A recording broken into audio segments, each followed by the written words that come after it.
Eh bien, la vidéo d'aujourd'hui a été sponsorisée par Awatech. Awatech vous permet de lancer votre boutique en ligne, de faire la promotion de vos produits en ligne, de démarrer Wi-Fi Zone ou tout autre service lié à l'informatique, que ce soit le site web. Et Awatech va vous aider de fond en comble pour pouvoir le réaliser à moins de coûts. Merci.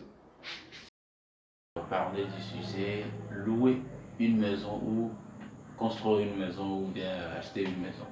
Vous voyez, nous sommes dans un pays où les conditions sont tellement précaires, tel point où les gens, la plupart du temps, ils préfèrent construire leur propre maison parce qu'ils ne sont pas sûrs de ce qui va se passer le mois prochain, ils ne sont pas sûrs de ce qui va se passer dans les jours à venir. Donc, d'autant ils préfèrent construire leur propre maison, autant pour moi.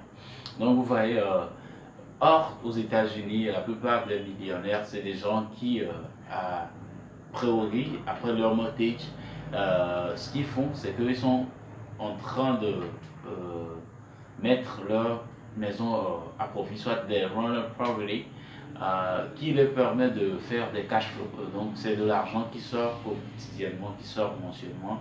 Et voilà. Donc, plus vous avez de propriété, plus vous aurez d'argent qui sort. Donc, c'est pour cela que je suis en train de parler de quotidiennement. Donc, la plupart des gens dans nos pays, surtout au Togo, ici, leur problème, c'est que ils considèrent que comme le pays ne va pas de bon train, comme l'économie n'est pas tellement rassurante, il vaut mieux construire une maison et rester là-dedans.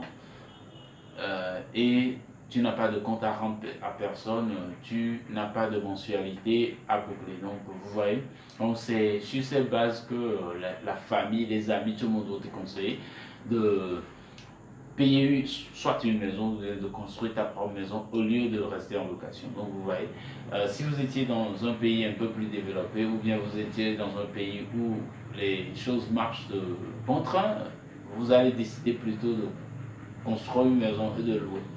Parce que si vous construisez une maison et vous restez dedans chaque jour, chaque mois, donc la valeur de cette maison, bien même que le terrain peut-être, il y aura des mouvements massifs de la population qui vont faire accroître la valeur des terrains dans la localité, et bien même cela, mais votre maison serait en train de se détériorer.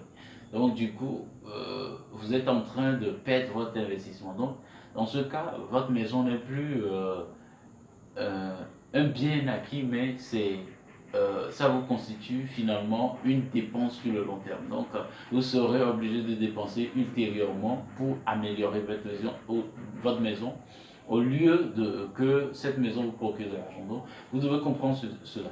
Donc, par exemple, vous pouvez construire une maison que vous pouvez louer à 400 000 francs le mois et vous-même allez vous installer dans une maison où vous allez payer, comme moi par exemple, qui a franchement décidé d'aller rester d'hôtel en hôtel puisque je dois voyager d'autant plus pour parcourir le monde. Donc, j'ai finalement décidé de rester d'hôtel en hôtel.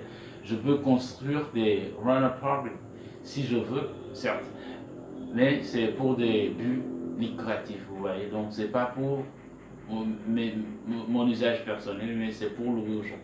Donc, c'est un mode de vie, surtout quand vous êtes jeune, vous avez de l'énergie pour déployer, vous pouvez faire cela. À un moment donné, quand vous serez grand, vous pouvez décider de construire une maison après avoir fait beaucoup de profits et vous savez que voilà, cette maison, c'est là où vous allez rester. Donc, vous aurez un settlement. Donc, c'est à peu près ça. Donc, vous devez comprendre ces choses pour pouvoir mieux vivre, pour pouvoir faire de bonnes projections à la retraite, vous voyez. Sinon, vous allez faire des erreurs que la plupart des gens ont dit. Souvent, des statistiques ont montré que 75% regrettent leur passé, regrettent dans les soixantaines, quand ils dépassent l'âge adulte, ils sont vieux des vieillards, ils regrettent leur vie, ils regrettent avoir vécu d'une manière indésirée. Donc, c'est ça. Donc, vous devez faire une projection sur votre retraite, vous saurez comment faire. Vous devez voyager pour comprendre le bon parce que vous n'allez vivre qu'une seule fois. Vous devez voyager, beaucoup voyager. Si c'est d'hôtel en hôtel que vous allez vivre, vous devez faire ça et éviter de faire des dépenses énormes qui vont coûter à votre vie, si je le dirais. Donc, des rental property, ça peut vous aider à progresser dans la vie.